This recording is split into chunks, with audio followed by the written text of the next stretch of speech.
good? Everyone settled? We got the name tags, we got it, we're good? Okay. Yeah. Okay, so I'm gonna have you guys introduce yourself, the character you play, and if you wanna do the voice, you can do the voice. That's up to you. So, let the man himself take over right here. Oh, I thought I was always supposed to do that. Hi, I'm Christopher Sabat, and I do the voice of All Might in My Hero Academia. Thank you. Hello, everybody. I am Clifford, and I am the voice of Bakugo. Hi guys, my name is Chris Wehkamp and I'm the voice of your sensei, Shota Aizawa. Hey everybody, I'm Patrick Seitz, and I'm Dad of the Year Endeavor. Hello everyone, I am Zeno Robinson and I play Hawks in My Hero Academia. Hi friends, my name is Trina Nishimura and I play Jiro in My Hero Academia.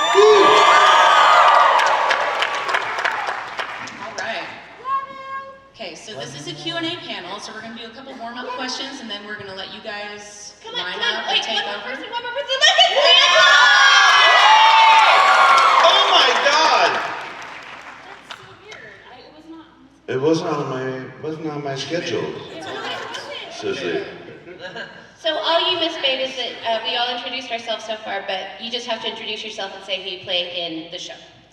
Yep. Say your name. Just who you are. Hi, I'm Leah and I play Toga in My Hero Academia. All right, awesome. Sorry for the late notice, apparently.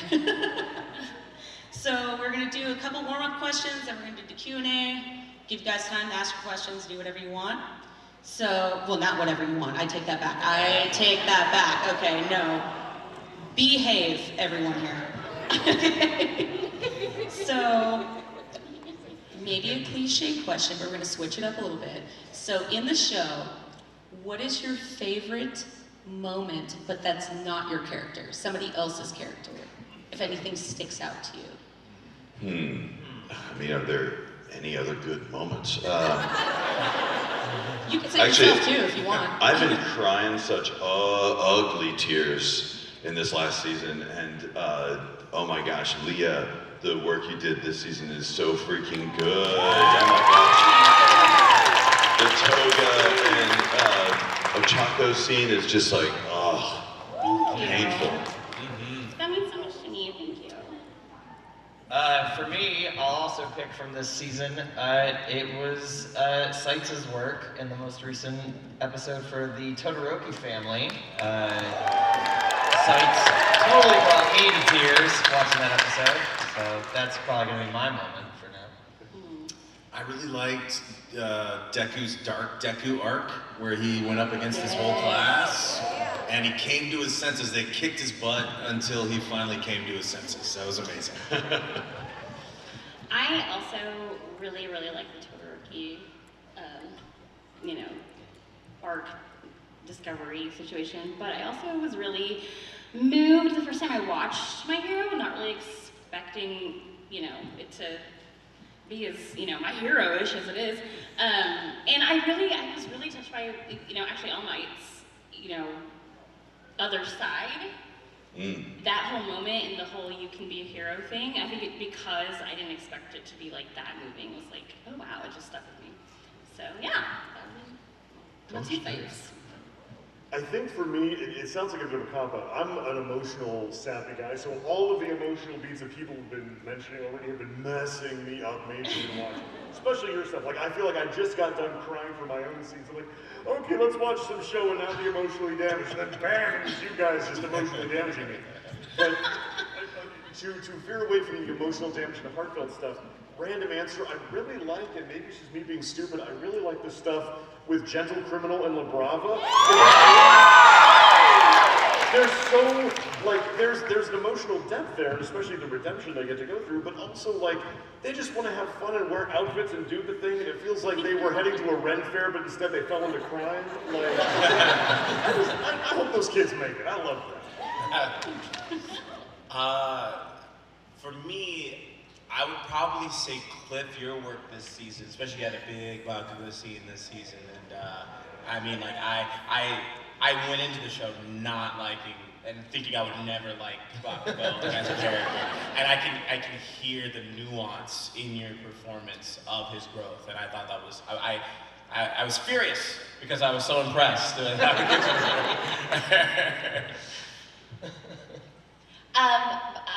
I really like the scene where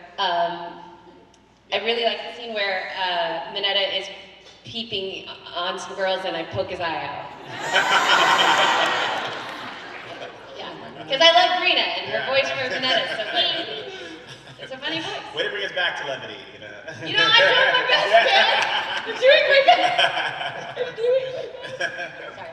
But also when you were facing off, it's like they're just kids, man. Yeah. They can't hang, but they were in it. 100%. Like I got all choked up. And then like the ears, I know, same. I was like, no. Like the ear moment, I was like, job secure. Oh, you're talking about the ear moment. Sorry. See you guys at the end. Okay. Thank you, everyone, for your answers. Thank you. You're welcome.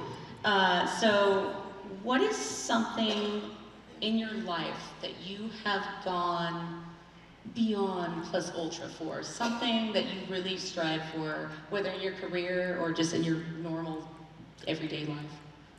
Cheese. Nice. Did you say cheese? Worth it. I eat way too much cheese. Same. I go plus ultra for Baby Bell cheese specifically. I don't know what it is about cheese in the evening, but I have got to stop eating so much cheese. So, plus ultra.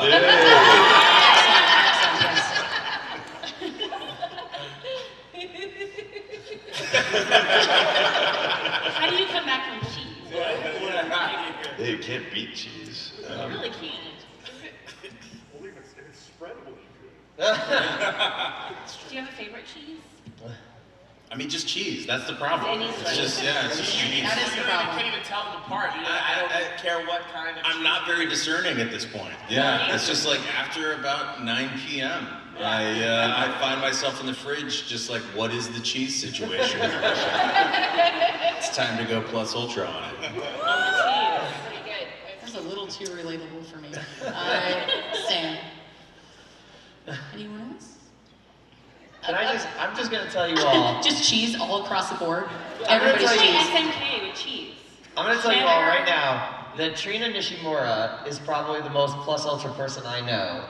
Because Yes. Trina is constantly messaging me and other voice actor friends about all sorts of fans that she's met or kiddos who really wanted to meet us or whatnot.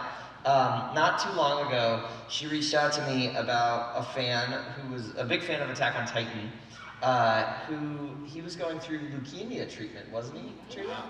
And Trina had arranged this whole thing for all of us to sign like a bunch of stuff for him, and then somehow also set up for him to come and like tour Crunchyroll and all these things. And that is Trina Nishimura. She is the most plus ultra person. That's really kind of flip to say, and yes, I will give you your $50 later, bro. You're supposed to wait till the end. Yeah, plus ultra. I think for me personally, as far as things that I would go plus ultra for, would that be how you phrase it? Yeah. I would go plus ultra. I mean, I love cheese, but yeah, I think for me, anything worth doing is worth doing well. I think as far as plus ultra, as far as I interpret it from my own brain, is mostly about gratitude. I know that sounds cheesy, and this is the part where I'm Secret cheese. I know it sounds cheesy, and I'm supposed to do fart jokes. It's fart joke, meaningful content, fart joke. And I haven't said enough fart jokes yet. But for me, it's gratitude and coming to events like this and getting to hang out with my tribe and people that I truly love, and meeting amazing people like you. makes me feel plus ultra, whatever that's worth. So that's it. Somebody tell a fart joke. I can't possibly follow that with Say cheese or anything. something. Mirko. No.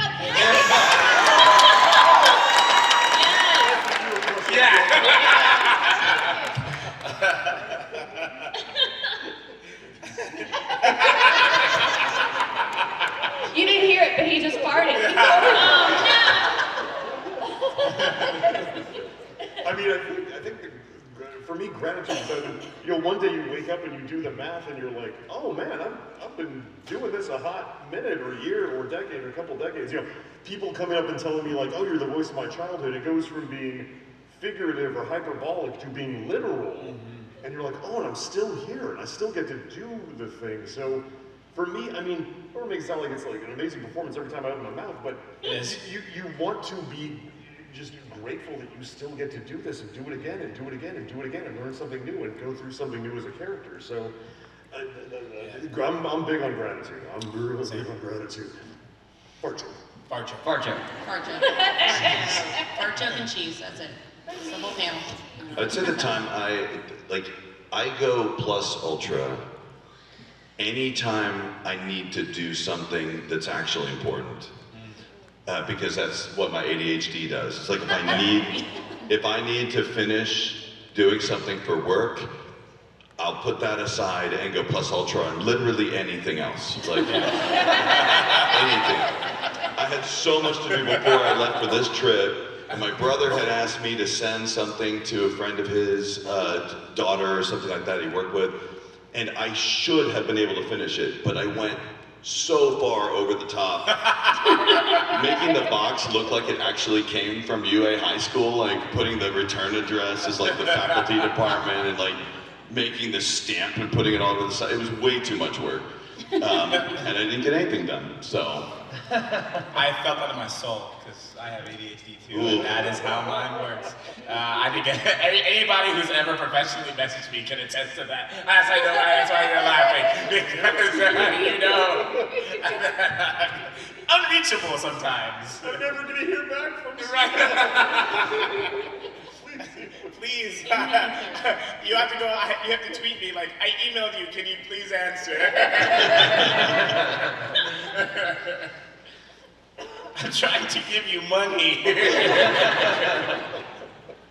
I think I go uncomfortably plus ultra for dogs, and here's the thing, is that I also enjoy babies. I think they're adorable, they're precious, they're sweet, wonderful, but I notice this thing about myself. When somebody walks up to my table that has a baby, I'm like, oh baby, that's so cute, baby. But they walk up to me with a dog, it's like, oh my gosh, you have a dog! And suddenly I'm like, I'm a jerk. Oh my God. Yeah. I think that's my PU moment. There you go. Everything you guys said was incredibly relatable. I'm there. So we'll do one more question, then we're going to do the Q&A. I'm not exactly sure where it's going. I'm going to assume it's right there. It used to be right there. I don't see a microphone, so we're going to figure that out. Here? Is it rogue? Okay, so yeah, if you're, oh, there it is, okay. I got the light in my eyes. Don't yell at me, I'm sorry.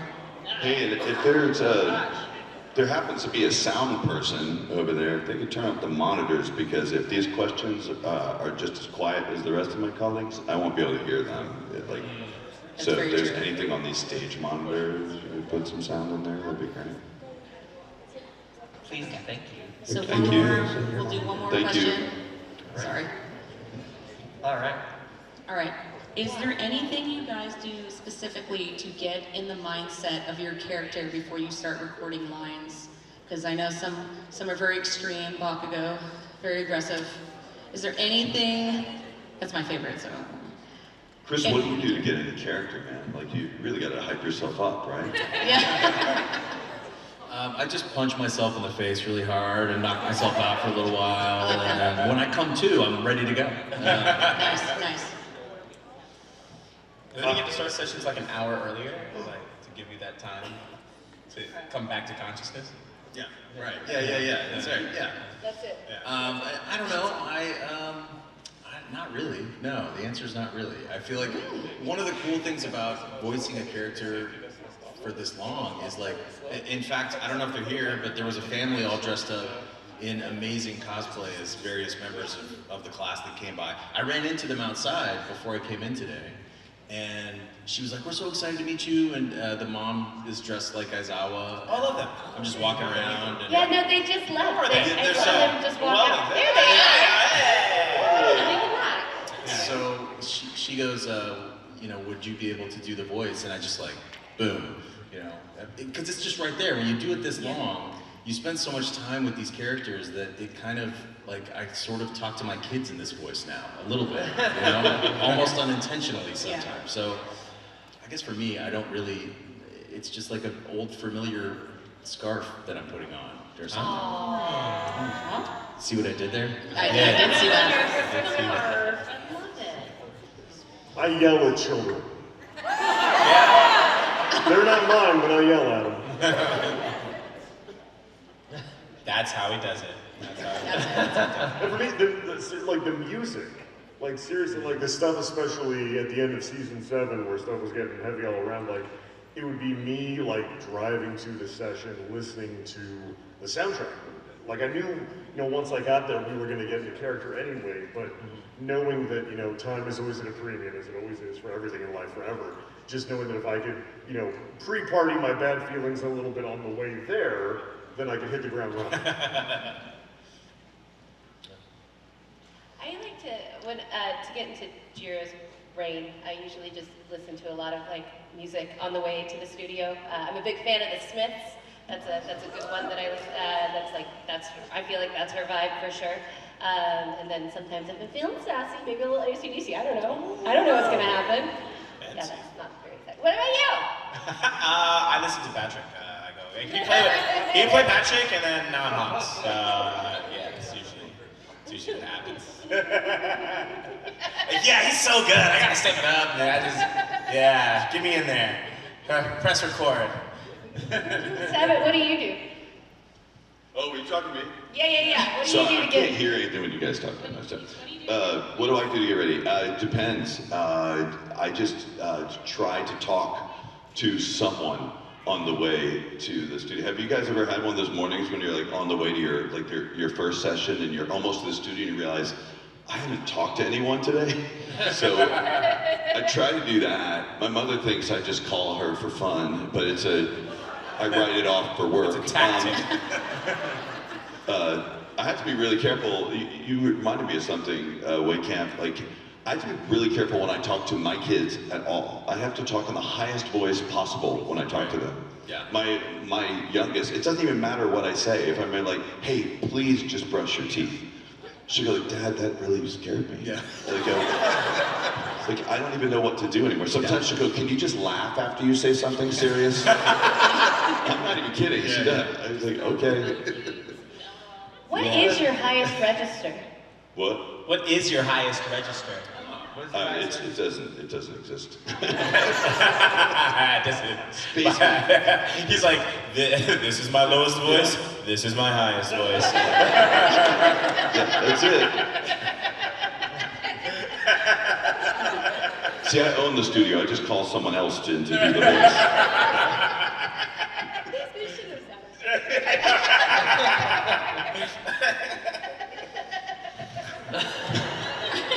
We're fun. We have fun in the My Hero Academia.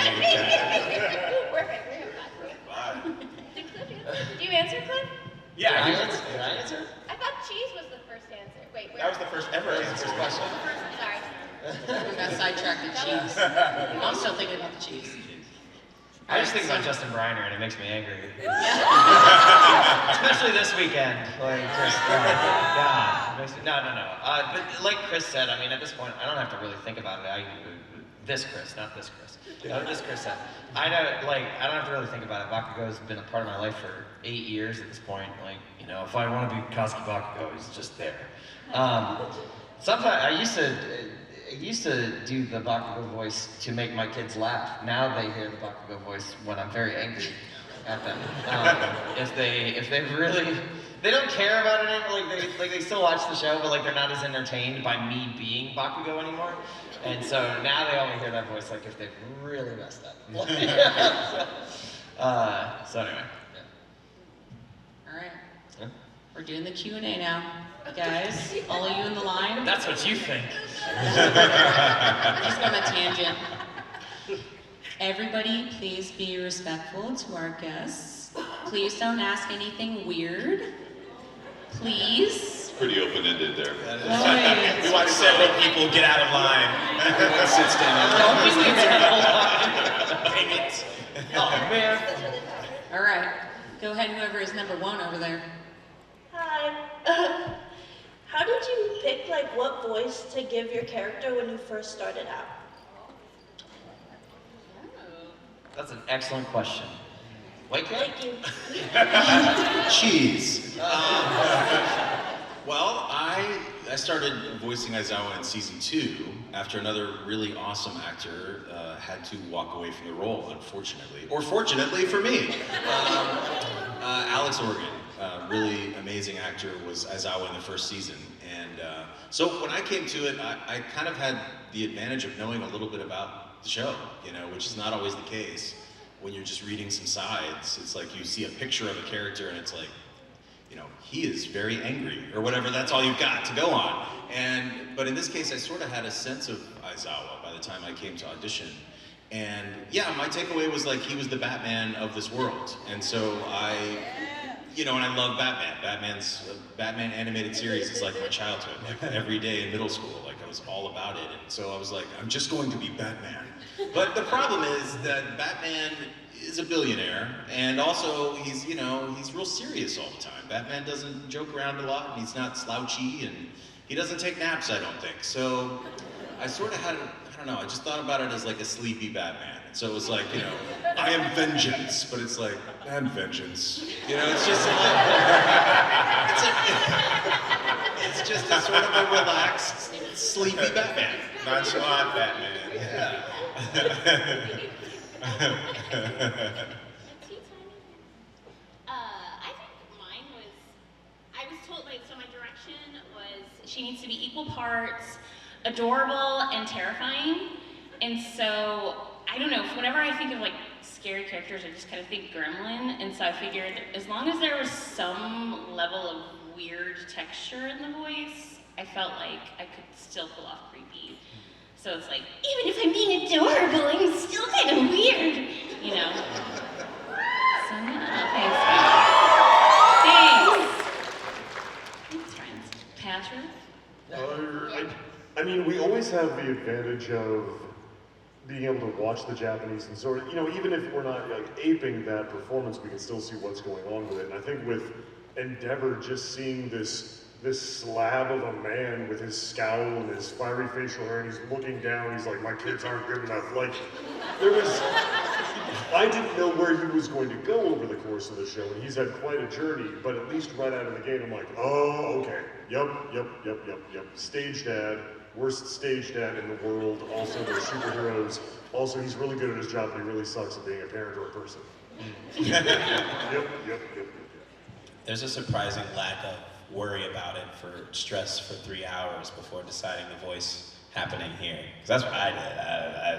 I didn't know what voice to give Hawks for a really long time in the audition process. So a lot of it was just me worrying and trying to sound as cool as possible. Doing my best Matt Mercer impression, honestly. Because I thought he was going to be the one to actually book it. So. Are you serious? Is that 100%. I sent the audition congratulations, Matt Mercer, you're gonna be Hawks. That's amazing. I appreciate that, thank you. Yeah, back then I was like, oh, I don't sound cool enough. Who was the coolest sounding people that aren't in the show? And so, I stressed out for 4 hours before finding the voice of Hawks. So that's the guy I'm here, so thank you, stress. I just channel my inner teenage angst. That's it. Nice. Just angry teenage Trina. Sabat? I just looked at the dude and said, that's what his voice needs to be. And then Colleen said, do better. And then I tried harder, and then I got to be All Might.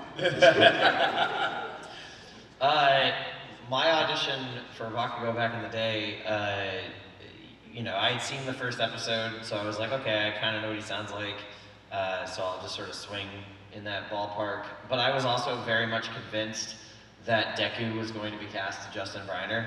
So I was like, what would be a good sound next to Justin Briner? And I sort of swung like that, and somehow it landed. Home run. Yeah. Nice. It's a good tactic. That's a really good tactic. Good way to think of it. Stealing. All right. Thanks for your question so much. Thank you. Hello. Hello. My question is kind of a follow-up. Your characters have developed so much throughout the seasons now. How have you approached voicing them nowadays, and especially the teachers and the students, how you look at those characters as well? I get to be quieter more often. That's pretty cool. It's the opposite for me. I was surprised how much Hawks is yelling this season, and that was something that was really challenging for me in this one. Was like, I always know what he sounds like when he's cool, and I kind of know what he sounds like when he's fighting, but I don't know what he sounds like when he's this emotional, because he doesn't usually get to this place. So like, I would ask for a lot of retakes because I felt like the yells sounded off. I was like, oh, that sounds kind of like a little too old, or that sounds a little too this. And so for me, like, each season sort of keeps me on my feet. Like, the more I learned about Hawks, the more I knew where to give him nuance, and where his voice sits in a particular emotional state. It's really fascinating. Anyone else? That's it. Thank you. Unless someone else wants to. I have a thing. I don't know. Like I said, my direction for the most part of the entire show was cute and creepy, and so this season Mike was just like, I know it's weird, just drop everything about her that's cute. Just drop all of that.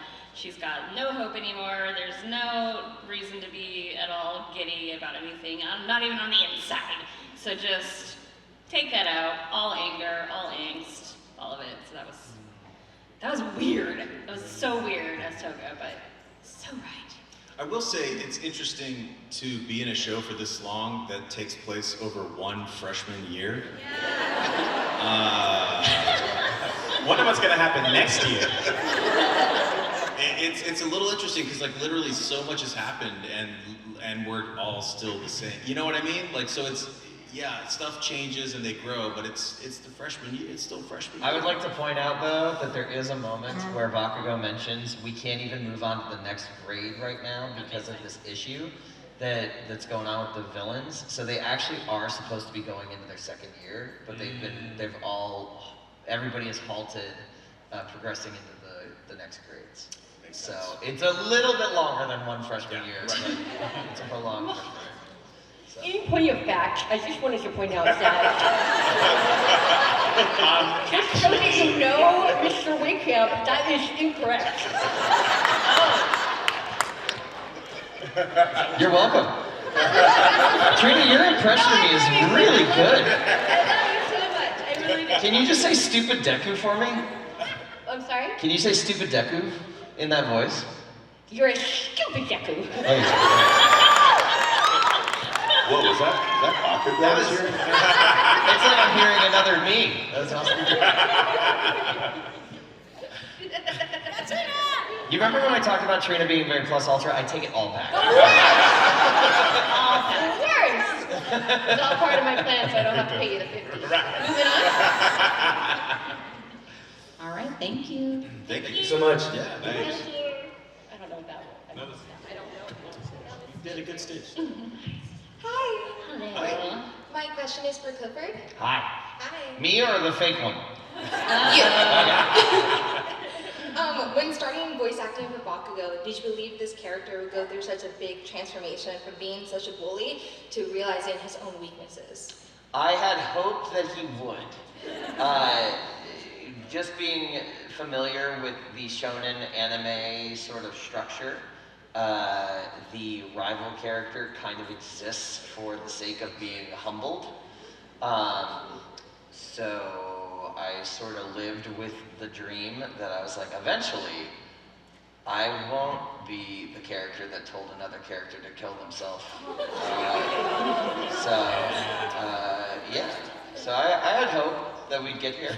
And look at us now. Look at how far my boy has come. Look at us now. Are you happy with like how he is being all soft and like I mean, right now. How he is, he's on the ground. Right now, table. In this very moment, I mean, maybe I'm not thrilled with his current position, but you know. He's pretty rigid right now. Yeah, it's. Telling someone to kill themselves. See what that got you, Bakugo? See what that got you?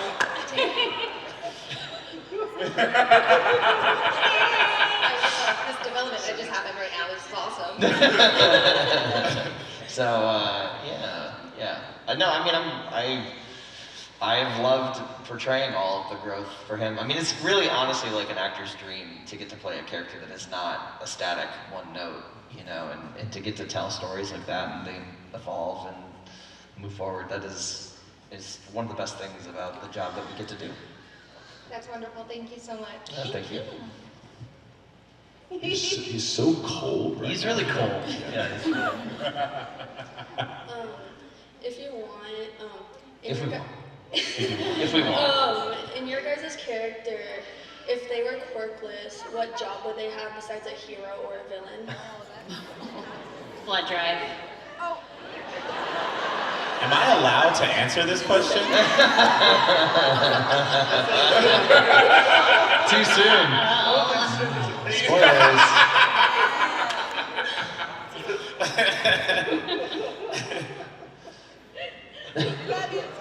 I don't know about Quirkless, but I always think it'd be funny if Bakugo was an antiperspirant salesperson. Just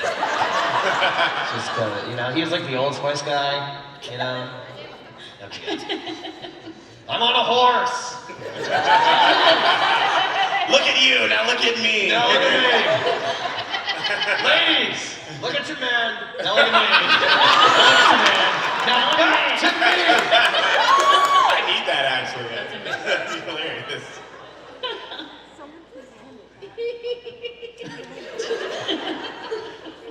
I think if Jiro was quirkless, she would be a rock star. That's true. That's good. That's good. I feel good about that. Sabat? What if All Might were Quirkless? What if he were quirkless? Crazy talk, we know. Jeez, what would he do? He would really want to have a quirk really badly, wouldn't he? He would probably just follow ladies around and beg them to have a quirk and stuff like that. That sounds really weird out of context if you have not seen the show.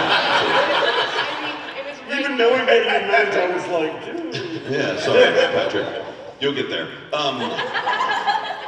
don't know. All Might could probably, he'd be a great basketball player, I think. He's pretty tall. Yeah, he could be a hair model maybe, or something.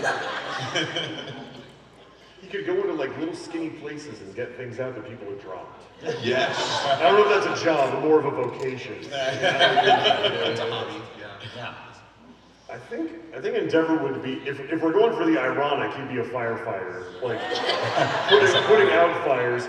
But I can also see him as like the kind of like, not like the PE coach at school, but like if your kid's on like the travel team, like the super competitive team, the really emotionally abusive coach.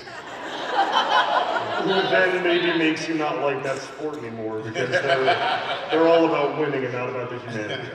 So firefighter or really horribly abusive travel team coach. Yep. I feel like I am contractually obligated not to answer this question. There is an answer. And I feel like I can't say it. You're Not there yet. If, per se, Hawks are quirkless. Hypothetically speaking.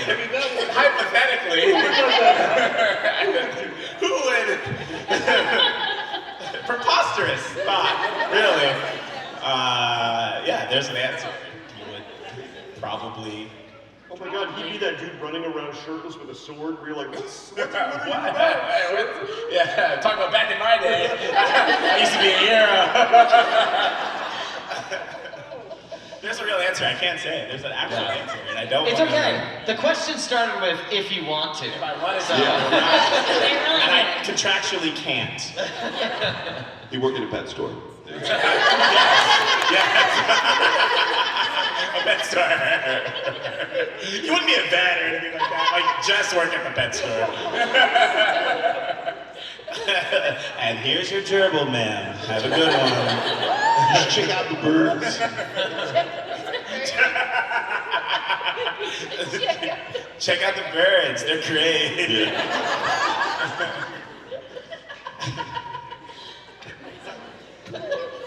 All right. Thank you so much. Oh, no bird today? Okay, that's fine.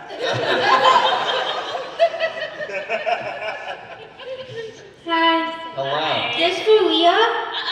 Hello. If Toga was guided from the beginning and since he had to repress her powers, if she had to guide him from the beginning, had to use her power for good, how would she different would she be? If I could use my power, if she could use her powers for good. Yeah, if she was now her parents didn't have to repress it. If they guide her with love and support, how different would she be? Oh, that is a very sweet Yeah. That is. I think she would be very different. I mean, I think she would probably be a hero, and she and Ochako would be just BFF, you know? Because, yeah, she would be able to show love in a healthy, nurturing way. She would have that example. She would have that maternal, figure between birth and 5 years old, and it's so important because your brain is just ready to be growing. So, yeah, I think she would definitely be way different, and, yeah, she would be happy. So thanks, guys, for screwing her up. Would her parents take her to blood drinking clubs and stuff like that? Put her in activities and stuff? No. Never mind. No. Oh my god. Her hero name could be B positive.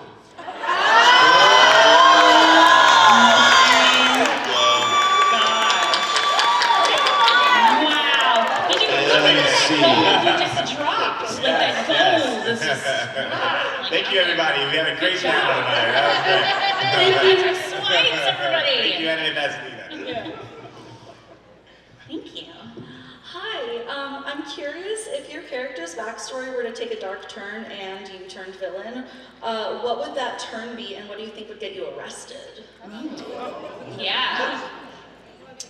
Man, if only that would happen. Sorry, I'm trying to see if Toga's blood type is actually listed. He really is. I'm invested in this. I think it Oh my gosh, changes that'd be so all the amazing day. if it actually was B positive. I feel like it has to be listed It somewhere. has to be. I think that just to kind of vamp for a second, I think one interesting thing about Endeavor is he wasn't doing great stuff. His backstory isn't great, but it's you see this in real life too, where people are really good at their job and maybe they're not a great person, and allowances are made for them because of their value professionally. And I feel like one could make the argument that if he were just some non-quirkless, non-hero dude in that same situation, treating people the way he did, maybe something would have happened, someone would have said something, but instead it's like, oh man, we need him. So, broken stair theory, we're just gonna kind of not focus on that. So I like that the show presents sort of real life situations like that, where it's kind of nuanced, and it's like, ooh, somebody shoulda, coulda, woulda said something, but they didn't. Eek. So, Bakugo can't be a villain. It's not even a Not cool enough. Not even a hypothetical situation. He's gonna be the #1 hero, and that's the only path. Aizawa could have definitely been a villain. I could see Aizawa with a different sort of upbringing, with a different sort of situation, being like an evil psychiatrist or something. Just taking meetings with clients and charging them exorbitantly and just telling them the most basic common sense information. And being over it the whole time, If he had no quirk, having a session with somebody, charging an insane rate and saying, how much sleep did you get? That's not enough. Are you drinking water? You need to be drinking water. Did you eat today? Like maybe an evil life coach. That sounds more like an evil life coach. I could see that. Thank you guys so much. Thank you. I used to joke that like I would want All Might to be, if he was a villain, he would just force people to eat his hair. So eat my hair, eat my hair. Oh my god, That's eat my head. That should have been the premise of He the would last just- movie. He would just Should have give unknowing people made his him eat quirk. He'd just give like really weak people his quirk and watch him explode. That's dark, I'm sorry. That sounds like Dark Knight. Yeah. That sounds like the true Dark Knight. Hi, my friend wasn't able to be here, so I'm gonna ask her question for her. Okay. What's a quality you've learned from your character that you'd like to keep with you?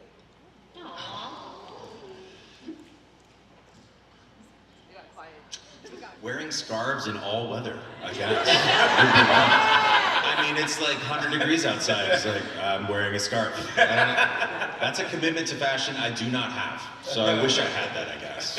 Yeah. I have to ask Troy Baker. Oh my gosh. The real life is Sorry. I think for me it'd be trying to be vulnerable enough or unguarded enough to really apologize to people when I mess up and have to be cool with however they take that. You know, realizing that an apology doesn't mean you get forgiveness. An apology sometimes means For you. Yeah. So admitting when I mess up and taking the lumps as they come.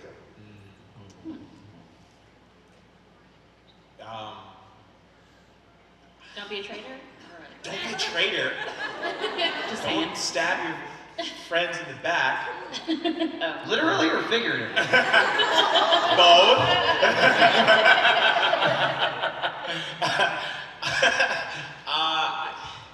I'm trying to find a way to word this. Like, you can do good without needing to be acknowledged for it. Yeah, because I think that's usually how our stories kind of go. Is you can look at the big picture and know what needs to be done, and you don't necessarily need anyone's permission or acknowledgement after it, because you do it for the greater good. You do it because it matters instead of like what you can get out of it. Yeah. And don't stand for it. Yeah, It's probably part of it. that's important. Yeah. Don't make friends with a person and make them think you're your friend for a few years, and then, when you guys disagree, stab them. That's probably bad. Don't do that. What have you learned from My Hero Academia? Stabbing is bad. People is wrong. No matter how much you love him. I don't know, I feel like Toga's whole backstory just kind of drives home this whole point of like, good parenting is important. Yeah. Otherwise your kids turn out to be different. Yeah. Different was a good one. Yeah. Killers, I don't know. Don't try so hard. That's Toga. It's like, come on.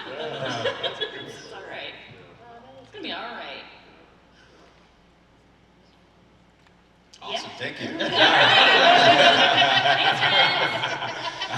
I'll take that. Okay.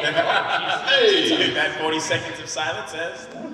Although it's not as bad as it used to be, why is it that they still take out references to Japanese culture in My Hero Academia, the English dub? Because, for example, at Christmas time, Eri goes in the English dub, in sickness and in health. In the Japanese version, it's demons out, demons in. Why do you guys still do that? Oh, because no one knows what that means. Unless you know Japanese or whatever, because I wouldn't know what that meant. Yeah, that was a reference to Setsuban. That's a holiday that follows right after Christmas. Yeah, Americans don't really know that. We don't know that at all, really, most of us. That'd be my guess. I can imagine my mom walking in on me and somebody saying demons out, demons in, and being really concerned about what I'm watching. Yeah. Maybe it just didn't fit the flaps too. Like maybe it just sometimes it could be a flap thing. The important thing about all this is that you need to understand that a dub is not translation, a dub is adaptation. And the intention of an adaptation is to present to the widest audience possible the same experience that was present in the original presentation of the material. Yeah. So for a Japanese audience hearing that expression, that means something to them. But to an English-speaking audience around the world, that doesn't mean anything to them. So we have to present a phrase that would translate a similar meaning, or at least incite a cultural reference for us that we would understand. That's really the reason why those things don't make it in all the time. Like, it's just because it's not supposed to be a direct translation. It is supposed to be something that makes people understand and connect with the material. Yeah. While still keeping the spirit. Yeah, that's what I meant. All right, guys, so we have one more question, I think, and then we're going to be done. So you are on that one. No pressure. So to someone that has not watched My Hero Academia, how would you describe your character in less than 10 words? Sleepy Batman. I'm the best. I am here.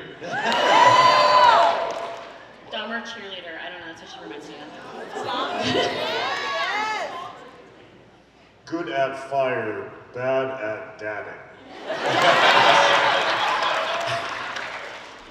Archangel from X-Men, but better.